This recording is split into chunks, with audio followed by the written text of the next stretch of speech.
Big shout out to you for making it through the hectic holiday season. This new year, get clean, quality, pregnancy nutrient support off your to-do list, including Ritual's best-selling Essential Prenatal Multivitamin, designed with 12 traceable key ingredients to support a healthy pregnancy. With big changes coming up, take the small steps now and start today with 30% off a 3-month supply at ritual.com/podcast. These statements have not been evaluated by the Food and Drug Administration. This product is not intended to diagnose, treat, cure, or prevent any disease. The following is for mature audiences only, so if you aren't cool with dark and terrifying, you might want to scram. Welcome to 10-Minute Murder.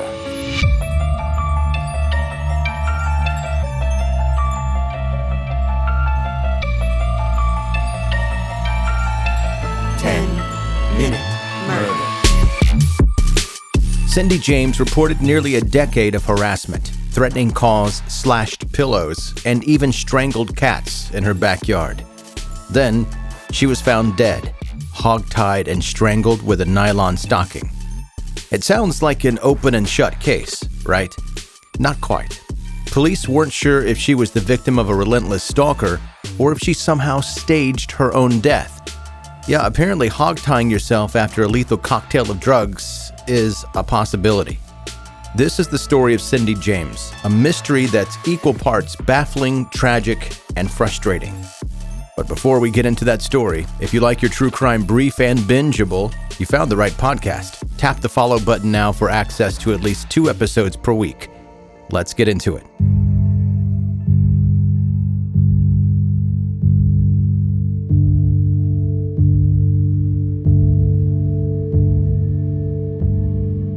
On June 8, 1989, a disturbing discovery was made in the backyard of an abandoned house in Richmond, Canada. Cindy James was found hog-tied, drugged, and strangled with a black nylon stocking. Her body, left to decay for a week, marked the tragic conclusion to nearly a decade of unexplained torment. Born in 1944, Cindy was the third of 6 children in a household ruled by military precision. Her father, Otto Hack, a colonel in the Royal Canadian Air Force, led the family with a strict disciplinarian hand, the kind that left little room for warmth or leniency. Like many military families, they lived a transient life, moving from country to country, leaving Cindy to find solace wherever she could. When Cindy came of age, she struck out on her own, moving to Vancouver to study nursing. Her letters and phone calls home revealed the beginnings of a romance with a fellow intern, an unnamed figure who seemed to offer her stability. But this budding relationship ended abruptly. Cindy confided to her family that her boyfriend had been diagnosed with terminal cancer, and before his illness could progress, he had taken his own life. To those around her, Cindy appeared to handle the loss with remarkable resilience. She threw herself into her studies, eventually crossing paths with South African psychiatrist Roy Makepeace. Roy was 18 years her senior, and despite her family's unease, both about the age gap and Roy himself, the couple married quickly. Their marriage, however, was far from ideal. On good days, they seemed content. On bad days, they barely even acknowledged each other's presence. According to Roy, physical violence occurred only twice, but the fractures in their relationship grew until the divorce became inevitable. This was just the beginning of the storm that would define Cindy's life and, ultimately, her death. Not long after Cindy James' divorce from Roy Makepeace, her life took a sharp and terrifying turn. 4 months after the split, she began receiving phone calls. Disturbing, relentless, and at all hours. They were just voices, Cindy's mother, Tilly Hack, later explained. Sometimes the tone would change, sometimes it was whispering, and sometimes it was nothing, just silence. The calls, already unnerving, escalated. Cindy told her family that she believed someone was lurking around her home. She became so rattled that she called the police after receiving a whisper that stuck with her. "I'll get you one night, Cindy." This wasn't an empty threat. Rocks were thrown through her windows, her porch lights were smashed, and she'd return home to find her belongings vandalized, her pillows slashed with a knife. When the Royal Canadian Mounted Police, RCMP, began investigating, they suggested Cindy should keep a log of the harassing calls. The next one came shortly after the police left. "You fucking bitch, I'll get you." So you think calling the police will keep you safe? With every new incident, Cindy's fear grew. It wasn't just phone calls anymore. It was an invasion of her home, her sanctuary, and her sense of safety. What started as whispers on the phone had turned into a full-scale campaign of terror, and it wasn't going away. With no clear progress from the police, and her safety feeling more precarious by the day, Cindy James took matters into her own hands. She rented out the basement of her house, hoping that the presence of others might deter whoever or whatever was tormenting her. It didn't. Her tenants reported strange noises emanating from the main floor when Cindy wasn't home. Neighbors began noticing a man lingering outside her home, watching, though his identity was never confirmed. The RCMP turned their attention to Cindy's ex-husband, Roy Makepeace, a seemingly obvious suspect. Yet their interviews didn't result in charges. Instead, Roy forged a surprising alliance with one of the lead investigators. Together, they formed an unofficial task force that would meet at Cindy's house to discuss the harassment. The campaign of terror, however, did not stop. Disturbing letters began appearing, escalating the psychological torment. One note pinned to Cindy's car contained an image of a corpse draped in a medical sheet. Around the same time, Cindy discovered her phone lines had been cut in 5 places. Another letter followed, a picture of a woman with her throat slashed. Then came the most alarming incident yet. A friend found Cindy unconscious in her backyard, a nylon stocking pulled tight around her neck. When Cindy regained consciousness, she recounted being attacked and strangled by 2 men. She also claimed they had sexually assaulted her with a knife. While Cindy's physical injuries were evident, police found no evidence to corroborate her story. The torment she endured was undeniable, but the lines between fact and perception were beginning to blur, leaving everyone with more questions than answers. After the attack in her backyard, the police found no evidence to support Cindy James's claims. Instead, they suggested she see a psychiatrist, a recommendation Cindy initially resisted, but eventually conceded to by seeking professional help. Despite the skepticism surrounding her story, Cindy wasn't about to give up. Determined to protect herself, Cindy took a series of drastic measures. She painted her car a different color, wore a panic button, and carried pepper spray at all times. She also hired a private investigator, Ozzy Caban, creating a lifeline of constant communication through walkie-talkies in case her phone lines were cut again. The harassment, however, escalated to a more sinister level. Cindy began finding strangled cats in her yard, an ominous warning that her stalker might be preparing for something worse. One night, Ozzy heard a strange sound over the walkie-talkie and knew something was definitely wrong. He raced to Cindy's house and found her unconscious in her living room. A knife had been driven through her hand, pinning it to the floorboard. Beneath the blade was a chilling note. "Now you must die, cunt." When Cindy regained consciousness, she claimed a man had entered her yard, struck her over the head, and injected her with something. Doctors confirmed a needle mark but found no traces of drugs in her system. After recovering, Cindy changed her name, hoping anonymity might protect her. She leaned heavily on her close friends, Agnes and Tom Woodcock, who often stayed at her house. But even with them nearby, the terror continued.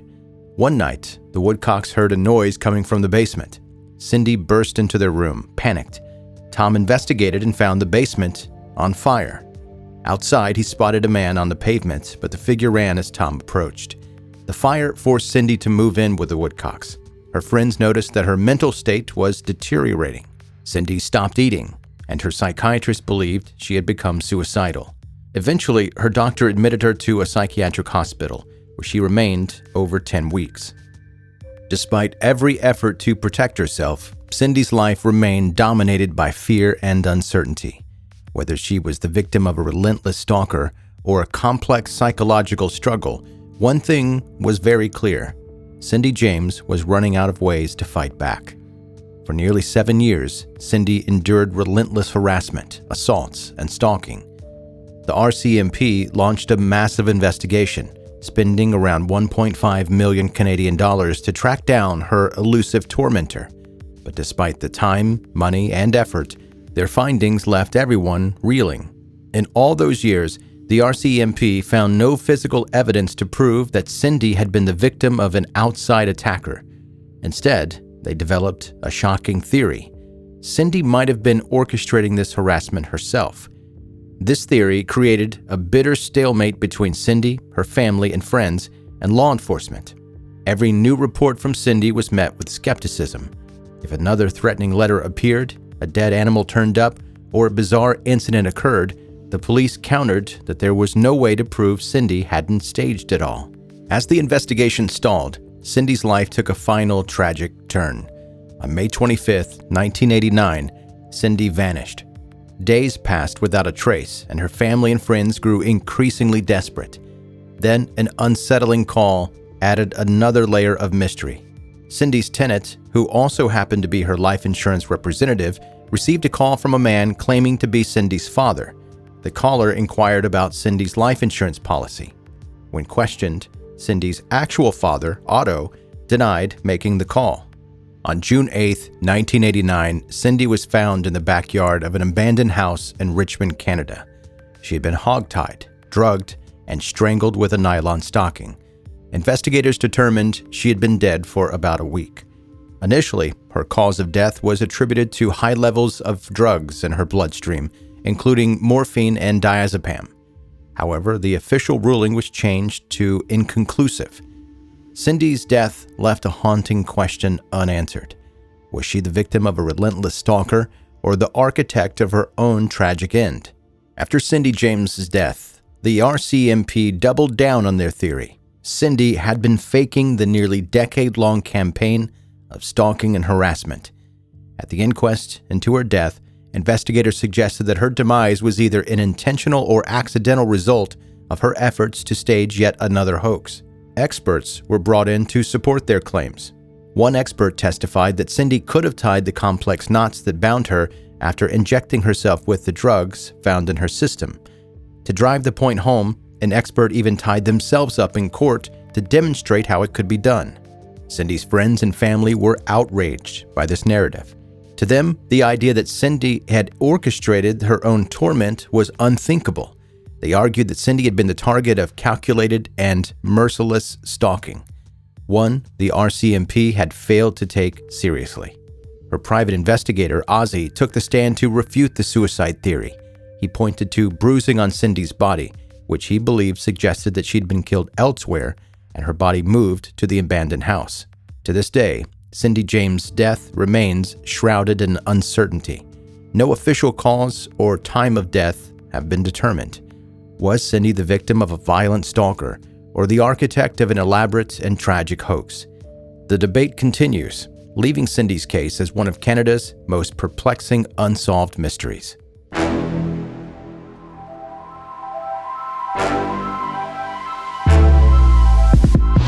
That's 10-Minute Murder for today. Brief and bingeable true crime. I'm Joe, I'm the host, and thank you for taking the time to listen. And man, this one is a tough one today. I know I leave you usually with some type of conclusion that is at least somewhat satisfying, like this person's in jail or this person was killed by the police or died on death row or, that kind of thing. This one, we have no idea what's going on. Still, decades later, no clue. And I want to know what you think about it. You can go to any place that I am on social media and where I post the photos from this story. You can comment under there what you think happened or your theory on what's going on with this Cindy James story. If you'd like more information on the podcast, you can go to my website, 10minutemurder.com, or send me an email, joe@10minutemurder.com. If you're a new listener, welcome in. Make sure you hit subscribe wherever you like to listen to podcasts. And if you're an OG listener, keep spreading the word of 10-Minute Murder. Let your friends and family know about the podcast. And by all means, if you love the podcast, leave a rating and review wherever that's possible. That helps the show grow and find more people just like you and I that, for some unknown reason, we really are interested in this true crime thing. And that's it. I really appreciate you listening. And if you're on to binge the next episode, don't let me stop you. Thank you for listening to 10-Minute Murder.